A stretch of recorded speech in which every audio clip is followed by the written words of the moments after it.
Queridos confrades, querido seu Adávio, e você que nos acompanha pelos meios de comunicação, pelo YouTube, queridos paroquianos da paróquia São Francisco da Vila Clementino e queridos visitantes de outras paróquias, juntos formamos na unidade o mesmo povo de Deus. No evangelho que nós acabamos de ouvir, Jesus chega entre os seus discípulos e deseja-lhes a paz. E cabe ressaltar que logo depois de desejar a paz, ele mostra a eles as suas mãos feridas pelos pregos da cruz e o lado aberto pela lança do soldado. Ou seja, a paz que Jesus oferece, ele não a conquistou gratuitamente, sem esforço, mas foi fruto de uma entrega total e irrestrita, motivada pelo amor.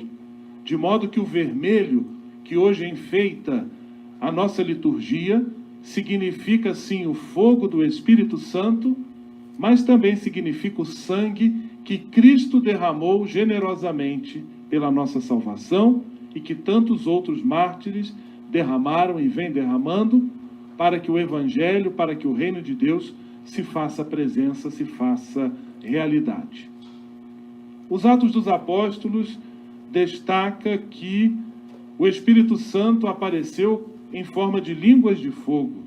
Então apareceram línguas como de fogo que se repartiram e pousaram sobre cada um deles.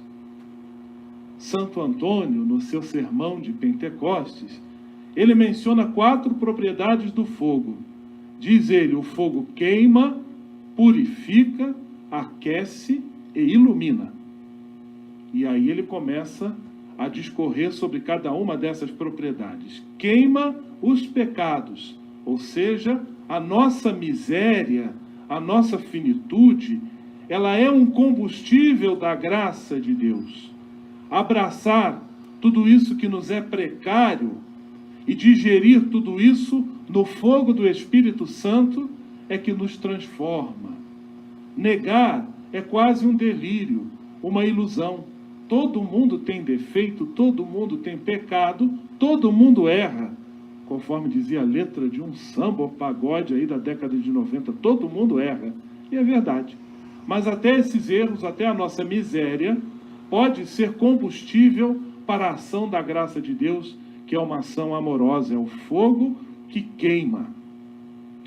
Queima e purifica, purifica o coração. Livra o nosso profundo ser de todos os males e doenças interiores que decorrem do pecado e da finitude, o egoísmo, a indiferença, o preconceito.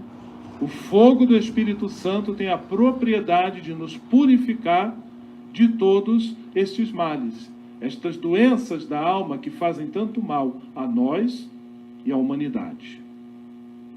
Aquece o frio da solidão, do desânimo, do desalento e da falta de esperança. E ilumina, oferece o discernimento e a lucidez necessárias para percorrermos o caminho da nossa existência, pessoal, cada um, e comunitariamente. Cada fiel individualmente e como igreja deve buscar a unidade dos fiéis que é promovida pelo Espírito Santo. Esta semana, hoje estamos encerrando a semana de oração pela unidade dos cristãos. A segunda observação que Santo Antônio faz acerca do fogo, ele diz que o fogo é incorpóreo, ou seja, ele é invisível e muda de cor conforme o material no qual queima. O fogo de um fogão a gás é diferente do fogo de um fogão a lenha, que é diferente do fogo de uma vela, que é diferente de um fogo colocado na palha ou no papel. E aí diz o santo, da mesma forma, o Espírito Santo não pode ser visto senão por meio das criaturas nas quais ele opera. Ou seja, o Espírito Santo suscita, acende, opera e se torna visível quando se torna dom nas pessoas e no todo da criação que são tomados ou nos quais ele opera. Então, cada um de nós tem uma maneira de dar visibilidade a esse fogo, a essa luz. E de que maneira nós podemos saber se o Espírito Santo está ou não operando em nós? Vamos guardar esta pergunta, que depois vamos tentar também conversar um pouco sobre ela. De que maneira eu, minha comunidade, podemos saber se o Espírito Santo está operando em nós, tendo em vista que ele em si é invisível e depende de nós para ser visível. Santo Antônio também destaca o fato de os apóstolos, os discípulos, conseguirem se comunicar com facilidade, cada um falando a sua língua, mas sendo compreendido, mas se fazendo compreender. Ele diz que faz um contraponto com a Torre de Babel, porque lá a soberba desunia e dispersava, e aqui a humildade reúne e congrega.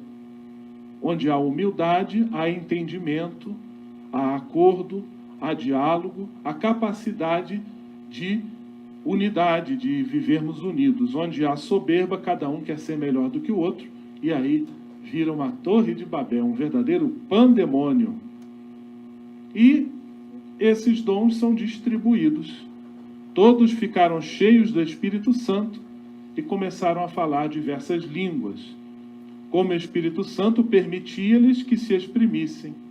Eis o sinal da plenitude, diz Santo Antônio, usando duas expressões muito bonitas: o vaso cheio transborda e o fogo não pode ser ocultado. As várias línguas, diz o santo, são os vários testemunhos que podemos dar a Cristo, como a humildade, a pobreza, a paciência e a obediência. Falamos estas línguas e falamos destas línguas quando mostramos aos outros estas virtudes. E aí, neste sermão, Santo Antônio tem uma frase muito célebre, lembrada por muitos, que ele proferiu, que é a seguinte: o falar é vivo quando falam as obras. Peço-vos, cessem as palavras e falem as obras. Foi neste sermão de Pentecostes que Santo Antônio, proferiu esta máxima, até hoje tão conhecida e tão propagada. Agora vamos pedir um pouco a ajuda de Santo Agostinho, para compreender um pouco mais acerca desse fenômeno da multiplicidade das línguas, onde pessoas falantes de diferentes idiomas conseguiram entender e se fazerem entender. Ao comentar esse fenômeno, Agostinho lembra que as línguas foram suscitadas pelo Espírito Santo. E recorda que no primórdio da igreja, este sinal era fundamental. Por quê? Porque o Espírito Santo desceu sobre os crentes e deu a eles a capacidade de falar em línguas para exprimir o dom da universalidade, pois através das línguas o Evangelho se espalharia pelos 4 cantos do mundo. E é o que de fato percebemos. A presença da mensagem cristã, o anúncio do Evangelho, a proposta do reino é uma proposta universal, presente em todos os lugares do mundo. E aí diz Santo Agostinho, essa profecia já está sendo vista e percebida. E aí, então ele diz, uma vez que isso foi significado, o sinal passou. Por isso seria até ingenuidade imaginar que o Espírito Santo, que o dom do Espírito Santo, que uma criança batizada se tornaria automaticamente poliglota, falaria inglês, francês, alemão, italiano, só por ter sido batizado. Ele diz, é uma ingenuidade. Foi um símbolo importante no primórdio da igreja, a profecia aconteceu e o sinal passou. Então essas línguas hoje devem ser entendidas de outra maneira. E aí fica a pergunta, se hoje o Espírito Santo não suscita literalmente naqueles que o recebem o dom de falar em diferentes línguas compreensíveis, como nós podemos comprovar e distinguir sua presença e atuação? Aquela pergunta que eu levantei ainda há pouco e pedi para você guardá-la.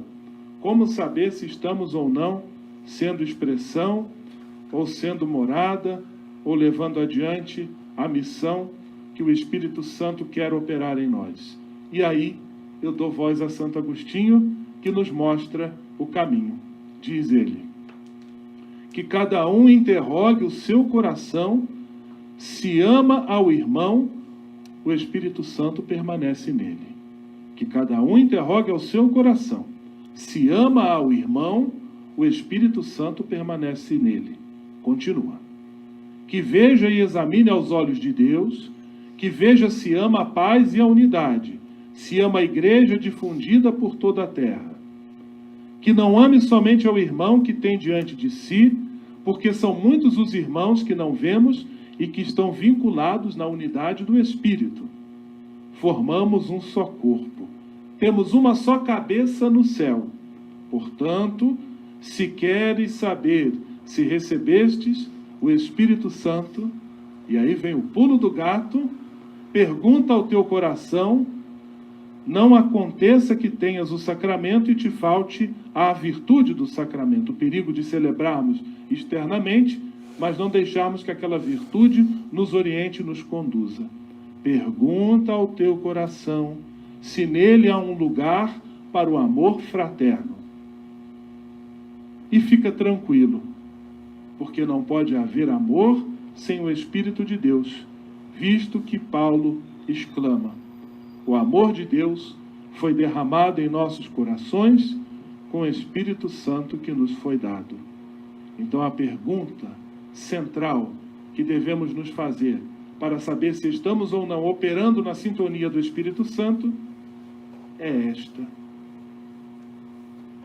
existe no meu coração lugar para amar o meu irmão?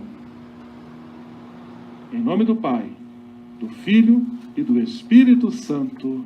Amém.